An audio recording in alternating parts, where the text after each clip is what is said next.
Okay, do you have a question? Yeah. I imagine you get this. Hello.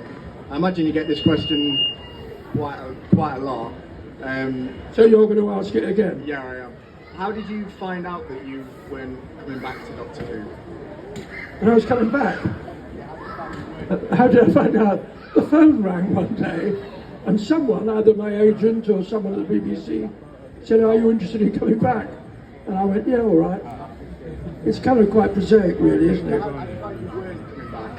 Eh? How did you find you weren't coming back? Or that I wasn't coming back. Or that I was coming back. Oh, the phone rang one day. I'll tell you the honest truth. John Nathan Turner rang me up and said, "I've got good news and bad news." I said, "Oh, let's have the good news." He said, "Doctor Who's coming back next year." I said, "Oh, that's good. What's the bad news?" "I've been told to get a new doctor." That was in September 1985, something like that. Yeah. And a week later, I got a phone call from the BBC saying, "We're celebrating 50 years of the BBC, and we want you and the cast, two of the cast of, I can't remember the other TV series well, to go over to America, to New York and to Los Angeles to help us celebrate." And I said, I've just been sacked." And he went, "Oh, have you? Never mind, will you come?" So I went over to celebrate and to talk about Doctor Who with about a month after having been told I wasn't playing it anymore, but I wasn't allowed to say that. That's the left hand and the right hand for you. Hope you put everything on BBC expenses. Yes. Yeah, definitely. First class. Oh, of course. Hello, Colin. Pleased to meet you. The Sea Devils are my all-time favourite enemies of the Doctor. Question to you is, an enemy that you've never met, or either modern or old version, which would you like to come across? Well, I've got to say the Sea Devils, haven't I? So you never met them? I never met them, no. So you went to the I Sea never did a Devils? story. I think it was John Pertwee who had the Sea Devils. Yeah, wasn't and it? then they came in the modern version. Oh, one of the new Doctors? Yeah. Which one? With Jodie Whittaker, yeah. Jodie. Yeah. I want to see the Slitheen, Yeah. because they fart. Yeah. well, the Sea Devils, because I was a kid, I used to get the Doctor Who magazine, and I used to hide the book in the drawer so I couldn't see them.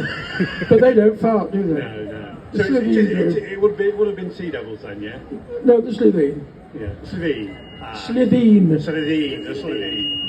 Right. Thank you, Colin. The farty ones. Cheers. Colin, I have one question to ask you. As you were playing the Doctor back in the day, right, did the Daleks ever once scare you or give you any goosebumps? Let me tell you a story. Go on, Colin. I'm listening to you. Rehearsing with the Daleks, the Dalek is basically what you see, and you lift the top off, and there's a bloke sitting on a plank in there, Yeah. and it moves by his feet doing that, like a kiddie walker, you know. And it's got casters, like you've got in your armchair, round the rim at the bottom. So, to be chased by a Dalek, you could have a one-legged man hopping, and he'd still beat a Dalek. You could lie on the ground and roll, and you'd still beat. They can barely move. And inside, all you can hear is the muffled swearing of the people operating it, because there's bolts sticking out and sticking in their ribs, and they're going, "Ow, bugger, oh, ow!" And you're strolling away going, "Oh, I'm so scared of you, Mr. Dalek." So they're a pain to work with, and you have to create all the fear in your eyes.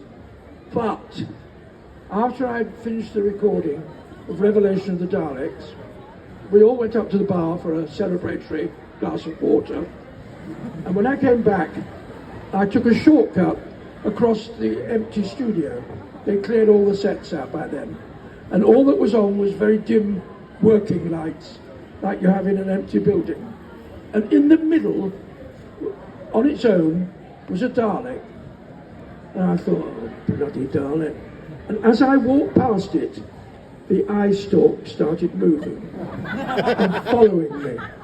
And for the first time ever, I was scared of a Dalek. And the reason was, the man who'd been operating it all day had noticed it was squeaking. So he got inside with a can of WD-40 and was moving it and spraying, moving and spraying. He didn't even know I was there. But for a moment, I was alone in the dark with a Dalek that seemed to be alive. And I had about half a second of fear. That's all. I knew it wasn't, but for a moment I could see what scared other people. But that's the only time. And on that note, we have run out of time, unfortunately, and Colin